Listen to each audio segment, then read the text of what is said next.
The bustling city of Newcastle was a breeding ground for corruption, and the ambitious sought to make it sustainable by 2030. Among its residents was Ntokozo Mayenzi Xaba, whose life they snuffed out before she could even celebrate her 21st birthday. Xaba's future was stolen from her after her mutilated body was discovered in a university residence 4 days after she disappeared. Her name will not be honored with any diploma, but it will always be linked with other women whose lives were tragically cut short by men. Her family and Women for Change spread the news of her devastating death on various social media platforms, while others remained silent. A former Blue Bulls County District's rugby player is facing charges of murder and will soon face justice.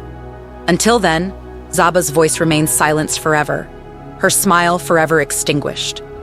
Relief washed over Narrated Xaba as the sun disappeared from view. Her friends had agreed to her request to let the ex-boyfriend come and talk. Little did they know it would be her last night on Earth. Police spokesperson Cole Dimakatso shared details of the crime when speaking to the media. The morning after, Naledi's body was discovered with stab wounds on her neck. Naledi's cousin revealed a disturbing story of a 2-year relationship that had turned abusive, as well as allegations of stalking by the suspect, which led to Naledi running away from him every time he came around. But the police were not able to save her, and now her family is still grieving for someone who could have been saved if they had prevailed only justice.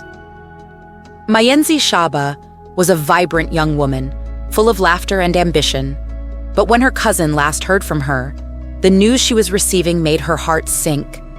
Mayenzi had been talking to a man who was abusive towards her, and she refused to open up about it on account of his possessive nature.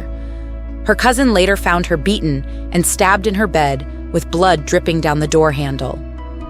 The Blue Bulls Rugby Union issued a statement denouncing gender-based violence, but it did little to comfort those who knew Mayenzi best, for they remembered her boundless energy, sense of purpose, and loyal spirit.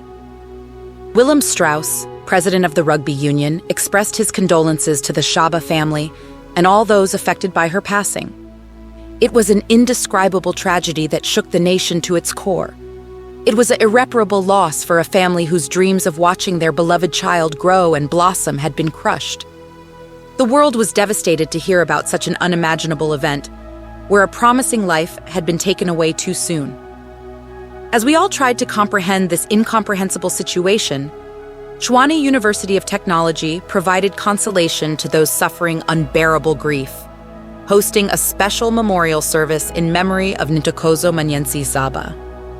All we can do is hope and pray that God's love will bring solace to the family in this trying hour and eventually fill the emptiness left behind. The tragic story of Ntokozo Xaba, or Mayenzi as she was known, stirred a mighty crusade to bring attention to gender-based violence in South Africa. Although the injustice had been ignored for years as one of the most perilous threats to women worldwide, the Xaba family partnered with organizations like Women for Change to raise awareness and disseminate their call to action through workshops, seminars, and public assemblies in cities throughout South Africa. The hashtag #Mayenzis Voices Still Rise rapidly circulated across social media networks all over the continent, where survivors could tell their moving stories of valor and pressure legislative bodies to implement laws that would sanction abusers for their actions. In Parliament, members initiated talks on a proposed bill called Protect Our Sisters, which sought stricter sanctions for perpetrators, required counseling sessions, and dynamic advocacy programs funded by convicted rapists. At the same time, firms from major provinces united and contributed resources to finance legal charges connected with families seeking resolution and justice through the judicial system. Unfortunately, it seemed like many accused dodged punishment due to lack of precedent and non-observance by courts. So today I stand here and I tell you all, I hope that she did not die in vain. But we don't just come here every time someone dies. People, be better people. Let's be better friends. Let's be better cousins. Let's be better brothers. Let's be better women like Ntokozo. Given the justice system,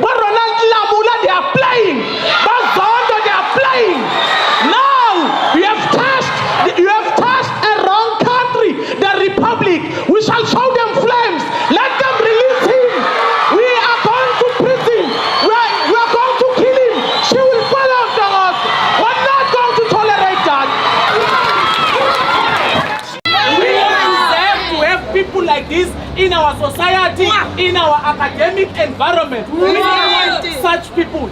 Even if you can have a boyfriend that will buy you a Louis Vuitton and you dump him tomorrow, he don't have a right to kill you. We are denying bail. If they give him bail, we are going to kill him. Amanda.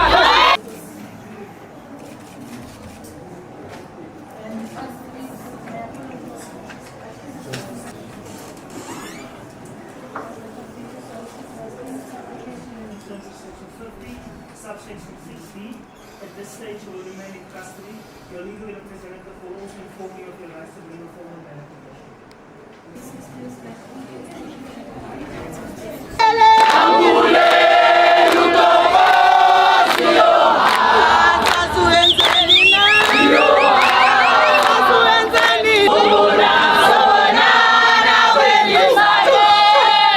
The accused was the last person to be seen with the deceased. So there's also other aspects that the state will look into when investigating this matter. Obviously we'll have DNA evidence submitted to check the clothes, to check him, to check the area, what happened, and so that investigation will be